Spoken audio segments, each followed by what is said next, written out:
ہم وہی کہیں گے جو ہمارا دین ہم کو بتاتا ہے، عمل کرو تو تمہارا بھلا ہے۔ بسم اللہ الرحمن الرحیم۔ قل یا اہل الکتاب لم تصدون عن سبیل اللہ من آمن تبغونها عوجا وانتم شہداء وما اللہ بغافل عما تعملون۔ تم فرماؤ اے اہل کتاب، لم تصدون عن سبیل اللہ، کیوں اللہ کی راہ سے روکتے ہو، من آمن تبغونها عوجا، اس کو جو ایمان لائے، تبغونہا عوجا، اسے ٹیڑھا کرنا چاہتے ہو، وانتم شہداء، اور تم اس پر گواہ ہو، وما اللہ بغافل عما تعملون، اور اللہ تبارک و تعالی تمہارے کرتوتوں سے بے خبر نہیں۔ اس سے پہلے آیت کریمہ میں اہل کتاب کو حکم دیا گیا تھا اور یہ کہا گیا تھا لم تکفرون بآیات اللہ، اللہ کی آیتوں کا انکار کیوں کرتے ہو، یعنی گمراہ کیوں ہوتے ہو۔ اور اب اس آیت کریمہ میں ان کی گمراہ کرنے سے روکا جا رہا ہے۔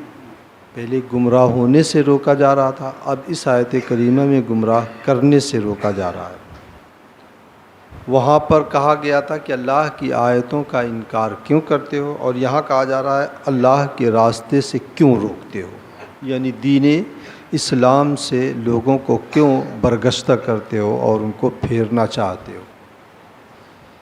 اصل میں یہود و نصارہ کا ایک محبوب مشغلہ یہ تھا کہ وہ نئے نئے جو مسلمان ہوتے تھے، جن کے دلوں میں اسلام ابھی خوب مضبوط نہیں ہوتا تھا، ایمان پختہ نہیں ہوتے تھے، ان کے ایمان میں یہ لوگ شک و شبہ پیدا کرتے تھے، طرح طرح کے اعتراضات ڈالتے تھے۔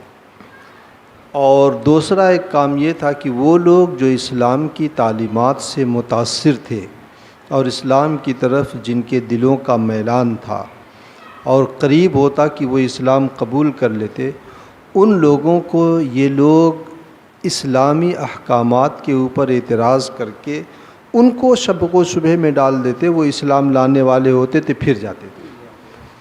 کبھی یہ کہتے تھے کہ جو ہے اسلام سچا مذہب نہیں ہے، کیونکہ اگر یہ سچا ہوتا تو اس میں قبلہ کیوں بدلتا، پہلے قبلہ بیت المقدس تھا، بعد میں خانہ کعبہ ہو گیا۔ اگر یہ سچا مذہب ہوتا تو اس کا ذکر ہماری کتابوں میں ہوتا، اس کا ذکر ہماری کتابوں میں نہیں ہے۔ نبی آخر الزماں صلی اللہ علیہ وسلم کے بارے میں شبہ میں لوگوں کو ڈالتے اور کہتے تھے کہ جو نشانیاں ہماری کتابیں وہ نشانیاں ان کے اندر پائی نہیں جاتی ہیں، اور حالانکہ وہ اس بات کے خود گواہ ہیں کہ نبی آخر الزماں صلی اللہ علیہ وسلم ہی برحق رسول ہیں، اور انہی کی بشارت توریت و انجیل میں ہے۔ تو ان کے اس عمل سے اللہ تبارک و تعالیٰ نے روکا کہ اگر تم مان لو، چلو تم نہیں مانتے ہو، لیکن کم سے کم اتنا تو کرو کہ جو لوگ مان چکے ہیں ان کو تم گمراہ مت کرو، ان کے دلوں میں شکوک و شبہات پیدا نہ کرو۔ تو فرمایا قل یا اہل الکتاب، اے محبوب تم فرما دو اے اہل کتاب، لم تصدون عن سبیل اللہ، تم اللہ کے راستے سے لوگوں کو کیوں روکتے ہو۔ تو یہ دو طرح سے روکنا ہوا۔ ایک روکنا اس طرح سے ہوا کہ جو نئے نئے مسلمان ہوتے تھے ان کے ایمان میں شبہ پیدا کرنا۔ آپ کے سامنے بھی اگر کوئی آدمی روزانہ اسلام کے کسی حکم کے تعلق سے آ کر کے یہ کہے کہ یار مجھ کو یہ سمجھ میں نہیں آتا ہے، مجھ کو یہ سمجھ میں نہیں آتا ہے، وہ روزانہ آ کر کے کہے تو آپ کے دل میں یہ بات پیدا ہو ہی جائے گی اور کچھ نہ کچھ سوچنے ہی لگیں گے۔ وہی حال ان کا تھا۔ آج بھی اسلامی احکامات کے اوپر جن لوگوں کو اعتراض ہوتا ہے ان کا ایمان پختہ نہیں تو ہے، شیطان ان کو کبھی بھی جو ہے ان انگلیوں پہ نچا دیتا ہے، کیونکہ مسلمان ہونے کا مطلب یہ ہے کہ اللہ اور رسول نے اگر فرما دیا تو بس فرما دیا، باقی ہماری عقل کام آئے نہ آئے، سمجھ میں آئے نہ آئے، اس سے کچھ لینا دینا نہیں۔ اللہ تبارک و تعالیٰ نے فرما دیا کہ جنت ہے تو ہے، اگر جہنم ہے تو ہے، قبر میں عذاب ہوتا ہے تو ہے، مرنے کے بعد زندہ ہونا ہے تو ہونا ہے، بس۔ اب ہمیں یہ نہیں سمجھ میں آتا ہے کہ کیسے پیدا ہو جائیں گے، ہڈیاں گل جاتی ہیں، گوشت سڑ جاتے ہیں، سب کچھ ختم ہو جاتا ہے، پھر آدمی کیسے پیدا کر دیتا۔ اس طرح کے شکوک و شبہات میں اگر آدمی پڑے گا تو شیطان کے لیے یہ سب سے خوبصورت لمحہ ہوتا ہے آدمی کو بہکانے کے۔ تو ایک تو وہ یہ کام کرتے تھے، دوسرا جو اسلام کے حوالے سے مائل ہوتے تھے ان کو سمجھا بجھا کر کے یا نشانیوں کو جو ہے غلط بتا کر کے ان کو جو ہے اسلام سے پھیر دیا کرتے تھے۔ تو دو طرح سے ان کا اسلام سے روکنا ہوا۔ تو ایک تو یہ من آمنا، جو ایمان لا چکے ہیں ان کو، یا جو ایمان لانے والے ہیں ان کو، تبغونہا عوجا، اور تم کیا چاہتے ہو، ان کو ٹیڑھا کر دینا چاہتے ہو، یعنی سیدھی راہ پہ چلنے نہیں دینا چاہتے ہو، کیونکہ صراط مستقیم تو یہی مذہبی اسلام ہے۔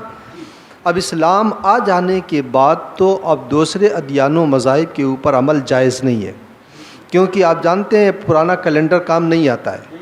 پرانا کیلنڈر صرف اتنا کام آتا ہے کہ پچھلی تاریخیں معلوم ہو جائیں، ورنہ عمل کے لیے کام نہیں آتا ہے۔ تو نیا مذہب اسی طریقے سے سرور کائنات صلی اللہ علیہ وسلم کے دین آنے کے بعد پرانے سارے ادیان و مذاہب کام نہیں آئیں گے۔ تو جیسے پرانا کیلنڈر صحیح رہتا ہے لیکن وقت گزرنے کے بعد وہ کام نہیں آتا ہے، ویسے پچھلے ادیان و مذاہب جو رہے ہیں انبیاء کرام لے کے آئے ہیں وہ بالکل برحق ہیں، لیکن یہ ہے کہ حضور کے آنے کے بعد وہ کام نہیں کریں گے۔ اور ایک چیز اور ذہن میں رکھیں کہ دوسرے جو انبیاء کرام اور رسولان گرامی وقار اور ان کے جو دین ہیں وہ ایک چراغ کی حیثیت ہے، کیونکہ کوئی کسی علاقے کے لیے آیا، کوئی نبی کسی خاندان کے لیے آیا، کوئی نبی کسی شہر کے لیے آیا، لیکن ہمارے نبی مثل آفتاب آئے ہیں۔ جیسے سورج نکلتا ہے تو سارے جہان کو چمکا دیتا ہے، اسی طریقے سے حضور صلی اللہ علیہ وسلم کی نبوت سارے جہان پہ ہے۔ ایک ٹیوب لائٹ جو ہے صرف مسجد کو روشنی کرتی ہے، ہائیڈروجن تھوڑا سا بڑے میدان کو روشن کر دیتا ہے۔ تو اسی طریقے سے پچھلے جو سابقہ انبیاء کرام رضوان اللہ علیہم الصلاۃ و تسلیم رہے ہیں ان کی وہ حیثیت ہے اور ان کے دین کی وہ حیثیت، لیکن ہمارے نبی جو آئے ہیں وہ مثل آفتاب آئے ہیں۔ تو آفتاب کی روشنی کے سامنے جس طریقے سے کوئی ہائیڈروجن، ٹیوب لائٹ، کوئی چراغ، کوئی لائٹ کام نہیں کرتی، اسی طریقے سے پچھلے ادیان و مذاہب بھی اسلام کے سامنے کام نہیں کریں گے۔ اچھا، اور فرمایا وَأَنْتُمْ شُهَدَاء، اور تم جو ہے اس بات کے گواہ ہو۔ کس بات کے؟ کہ اسلام سچا مذہب ہے۔ اگرچہ زبان سے تم نہیں کہہ پا رہے ہو لیکن تم دل سے اس بات کے گواہ ہو، تم نے گواہی بھی دیا ہے۔ قرآن اس بات پر شاہد عدل ہے، اور قرآن نے کہا بھی ہے کہ یعرفونہ کما یعرفون ابناءہم، وہ تو نبی آخر الزماں کو ایسے پہچانتے ہیں جیسے جو ہے اپنے بیٹوں کو پہچانتے ہیں۔ سینکڑوں لوگوں میں، درجنوں لوگوں بچوں میں اگر ہمارا بیٹا ہو تو ہم دور سے پہچان، سر نظر آ جائے گا پہچاننے، چال سے پہچان لیتا ہے آدمی، پیچھے سے کھڑا ہو پہچان لیتا ہے آدمی، اس کے ڈیل ڈول سے آدمی پہچان لیتا ہے۔ تو آپ سوچیں کہ حضور صلی اللہ علیہ وسلم کی نشانیاں کتنی باریکی کے ساتھ جو ہے اس میں لکھی ہوئی تھی توریت و انجیل میں۔ تو اللہ رب العزت نے فرمایا وَأَنْتُمْ شُهَدَاء، حالانکہ تم خود گواہ ہو اس بات کے کہ یہی نبی آخر الزماں ہیں، ان کا دین برحق ہے، قرآن سچا ہے۔ تم نے گواہیاں دی بھی ہیں آنے سے پہلے گواہیاں دی بھی ہیں، ان کی گواہیاں آن دا ریکارڈ ہیں، موجود ہیں تاریخ میں۔ آقا کائنات صلی اللہ علیہ وسلم کے اعلان نبوت سے پہلے آپ کے بچپنے میں یہودیوں نے دیکھا اور یہ کہا کہ یہی نبی آخر الزماں ہے، تو گواہیاں دی ہیں، اس کے باوجود تم روکتے ہو۔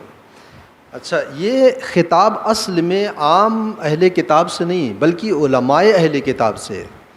اہل کتاب کے وہ علماء یعنی یہودیوں اور نصرانیوں کے وہ علماء جو کتاب کا علم اپنے پاس رکھتے تھے اور لوگوں کو گمراہ کر دیا کرتے تھے۔ ان کے گمراہ کرنے کا ایک مقصد تھا، وہ یہ مقصد تھا کہ اگر ہم بتا دیں گے صحیح نشانی تو ہمارے جتنے چاہنے والے ہیں سب تو سرور کائنات کے پلڑے میں چلے جائیں گے، تو ہمارا جو چودھراہٹ ہماری قائم ہے وہ چودھراہٹ ختم ہو جائے گی، جو نذرانے آ رہے ہیں وہ نذرانے بند ہو جائیں گے. اس لیے جو ہے ان لوگوں نے بتایا نہیں. تو ان سے خطاب ہے کہ ان لوگوں نے، وہ تو خود گمراہ تو ہوئے دوسروں کو بھی وہ گمراہ کر رہے ہیں. اس سے یہ بھی پتہ چلا کہ ایسا عالم جس کی تقریر سے یا جس کی تحریر سے اسلامی عقائد و مسائل میں کچھ شکوک و شبہات پیدا ہو، وہ بھی انہی کے حکم میں ہے. اس لیے مسائل میں یا عقائد و معمولات میں بہت سنبھل کر کے، خاص طور سے عوام کو جواب بہت سنبھل کر کے دینا چاہیے. اب اس میں بسا اوقات ایسا بھی ہوتا ہے کہ لوگ گانے کو جائز کہہ دیتے ہیں، کوئی کسی چیز کو جائز کہہ دیتا ہے. تو جس کی تحریر و تقریر سے اسلامی عقائد میں اگر شکوک و شبہات پیدا ہوتے ہوں تو علماء فرماتے ہیں وہ شخص بھی، وہ عالم بھی اسی کے حکم میں ہے. وَمَا اللَّهُ بِغَافِلٍ عَمَّا تَعْمَلُونَ، اور اللہ تبارک و تعالی تمہارے کرتوتوں سے غافل نہیں ہے. اس آیت کریمہ سے یعنی وہ جو گمراہ کرتے ہیں، لوگوں کو غلط بتاتے ہیں اور سرور کائنات کی نشانیاں مٹاتے ہیں، تو اللہ تبارک و تعالی ان تمام چیزوں سے اچھی طرح واقف ہے، وہ سب جانتا ہے. اس آیت کریمہ سے ایک فائدہ تو یہ ہے کہ اللہ تبارک و تعالی تک پہنچانے والا ایک ہی راستہ ہے، وہ مذہب اسلام. صرف وہ مذہب اسلام ہے، اور مذہب اسلام میں بھی صحیح راستہ وہ جو سرور کائنات صلی اللہ علیہ وسلم کی سنتوں کے مطابق آدمی چلے. دوسرا فائدہ اس آیت کریمہ سے یہ کہ اپنے اپنے زمانے میں پچھلے انبیاء کرام علیہم الصلاۃ والتسلیم جو گزرے ہیں، ان کے ادیان و مذاہب برحق بھی رہے ہیں اور برحق ہیں بھی، اور اپنے اپنے زمانے میں انہوں نے نور ہدایت پھیلایا، لوگوں کو سیدھی راہ دکھائی. لیکن اسلام کے آنے کے بعد اب صرف اور صرف سیدھی راہ ایک ہے، اور وہ ہے شریعت محمدیہ بس. باقی پچھلے ادیان و مذاہب اور ان کی کتابیں وہ برحق ہیں، حق ہیں، لیکن اب وہ اس زمانے میں ہدایت نہیں. ہدایت کے لیے صرف ایک ہی راستہ ہے، حضور صلی اللہ علیہ وسلم کی پیروی. اس آیت کریمہ سے ایک فائدہ یہ ہے کہ جو آدمی برا کرتا ہے، تو جو آدمی برا کرتا ہے تو اس کی برائی سے سامنے والے متاثر ہوں چاہے نہ ہوں، لیکن اس برائی کا وبال اس کے اوپر آ جاتا ہے. دیکھیں ان لوگوں نے گمراہ کیا، صحابہ کرام کو گمراہ کرنا چاہا، کوئی صحابی گمراہ نہیں ہوا، کوئی ان کے جھانسے میں نہیں آیا، لیکن یہ کہ ان کے اوپر گمراہ کرنے کا وبال پڑ گیا. اس لیے برائیاں، آدمی جب برائیاں کرتا ہے یا برائیاں کہتا ہے تو یہ سوچ لیا کرے کہ سامنے والے کے اوپر اثر پڑے گا کہ نہیں پڑے گا وہ تو بعد کی بات ہے، لیکن یہ ہے کہ اس کا وبال اس کے اوپر ضرور آ جائے گا. ایک فائدہ اس آیت کریمہ سے یہ بھی کہ مسلمان کو مرتد بنانا یا اسلام لانے والے کو اس سے روکنا، دونوں گناہ تقریباً برابر ہے. ایک تو یہ ہے کہ مسلمان کو مرتد بنا دے جیسے دیابنا وہابیہ کرتے ہیں، اور دوسرا یہ کہ جو اسلام کی طرف مائل ہو اسے اسلام سے روک دے. جیسے کسی زمانے میں ڈاکٹر بھیم راؤ امبیڈکر مسلمان ہونے کے لیے اپنی پوری قوم کے ساتھ تیار تھا، لیکن اس کو گاندھی نے بہکا دیا. تو وہ بھی اس جو ہے یہ دونوں برابر ہیں، یہ گاندھی ہوں، امبیڈکر ہوں، چاہے اس دور کے وہابیہ دیابنا ہوں، سب ایک ہی صف میں کھڑے ہیں. اللہ تعالیٰ ان تمام لوگوں کی گمراہیوں سے ہم تمام لوگوں کی حفاظت فرمائے. اللہم صلی علی سیدنا شفیعنا نبینا مولانا محمد مبارک وسلم. صلاۃ و سلام علیک سیدی یا رسول اللہ صلی اللہ علیہ وسلم. اللہم ربنا تقبل منا انک انت السمیع العلیم وتب علینا انک انت التواب الرحیم. وصلی اللہ تعالی علی خیر خلقی و نور عرشی و قاسم رزقی محمد وعلی آلہ و اصحابہ اجمعین برحمتک یا ارحم الراحمین.